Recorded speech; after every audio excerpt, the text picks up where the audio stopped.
Saludos, mis mortales favoritos, Amos Hidalgo Acosta por acá. Y en esta ocasión voy a hablar acerca de el pacto en el vocabulario del Antiguo Testamento. El pacto en el vocabulario del Antiguo Testamento.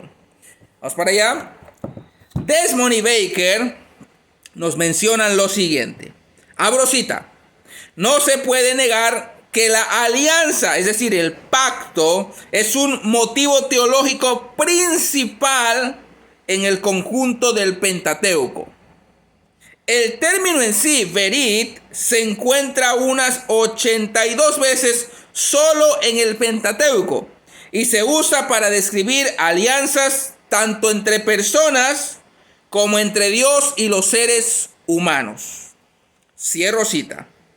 Es importante el dato que nos arroja Desmond y Baker de que tan solo en el Pentateuco la palabra berit aparece 82 veces, mientras que en todo el Antiguo Testamento, de acuerdo con J.M. Tellería, se hace uso de este término en 285 veces.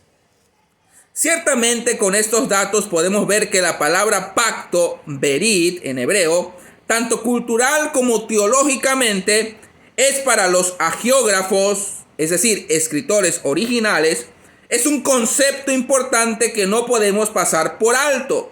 Por ello, comparto a continuación las palabras de Alfonso Ropero respecto al uso de esta expresión en su contexto primario. Abro cita. Hacer alianzas, pactos y tratados era algo cotidiano entre los hebreos más allá de la esfera religiosa. Cierro cita. De tal forma que, retomando el concepto de revelación progresiva y orgánica antes mencionada, que mencionamos en el video anterior, podemos ver que Dios se reveló al pueblo de Israel a través de la cosmovisión y cultura propia de su época, como un Dios de pactos. Dios se presenta al pueblo de Israel como un Dios de pactos. Partamos entonces de la definición de dicha palabra. Abro cita.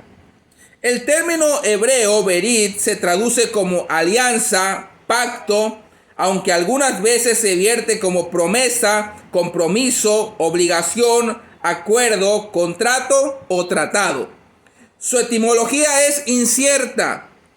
Entre las sugerencias que se aceptan de manera más general se encuentran las siguientes. Número 1, de la raíz verbal brb, que significa ver o decidir. Número 2, de la preposición virit, desconocida en hebreo pero encontrada en acadio, que significa entre.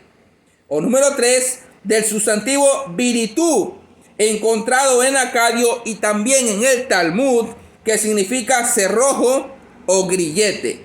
Cualquiera que sea su origen etimológico exacto, en general una alianza es una promesa solemne entre dos partes que se convierte en vinculante mediante un juramento. Ambas partes reconocen esta promesa como el hecho formal que les obliga a cumplir las promesas realizadas en la alianza. Cierro cita. Formas de pacto en el antiguo cercano Oriente. J.M. Tellería hace mención que los pactos son muy antiguos. De hecho, el concepto de pacto es reflejo de un mundo arcaico de pastores nómadas. No obstante, dichas alianzas o pactos antiguos también podían tener lugar entre grupos sociopolíticos distintos, creando así o regulando la relación entre ellos. Desmond y Baker mencionan que, abro cita, en el contexto del antiguo Oriente Próximo, estas alianzas generalmente eran sancionadas por uno o varios dioses, y por tanto la idea de alianza estaba estrechamente relacionada con la religión. Cierro cita. Es de vital importancia notar que el contexto cultural en el cual Dios despliega su revelación lo hace a través de la cosmovisión y la cultura de la época.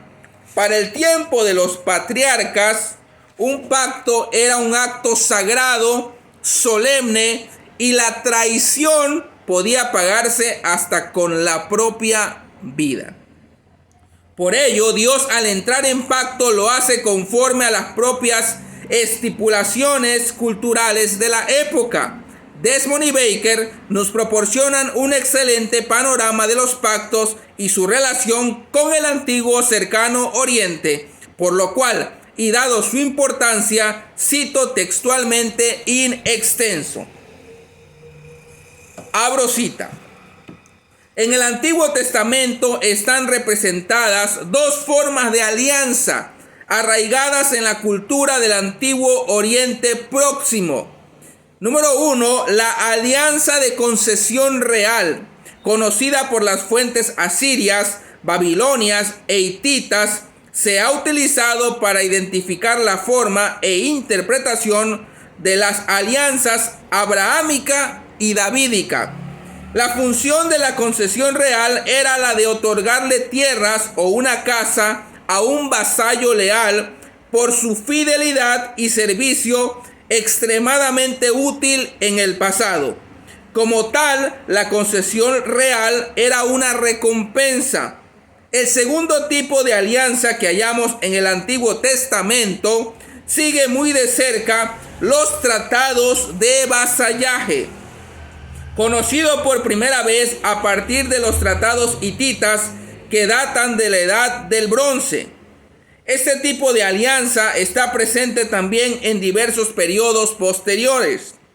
Este uso tan amplio significa que, si bien la forma resulta útil para comprender la función del material bíblico, no lo es tanto a la hora de fechar los pactos de este tipo. El tratado de vasallaje se relaciona íntimamente con la alianza mosaica y por tanto con el decálogo. Cierro cita. Como bien hacen notar los eruditos de la cita anterior, conocer las formas de los pactos en el contexto cultural de los escritores bíblicos nos debe llevar como preocupación primaria a descubrir la razón teológica de la narrativa bíblica en el uso de los pactos conforme a las usanzas culturales del Antiguo Oriente Próximo. No tanto para fechar los pactos, sino para comprender la función del material bíblico. Y como bien lo mencionan Gentry y Wellum, abro cita, la pretensión aquí no es que los pactos son el centro de una teología bíblica del Antiguo Testamento, sino que los pactos, en plural, están en el centro de la estructura argumental de la metanarrativa bíblica. Cierro cita. Y aquí la importancia de conocer, asimilar e interpretar la Biblia a través de sus pactos. Paz y gracia del Eterno.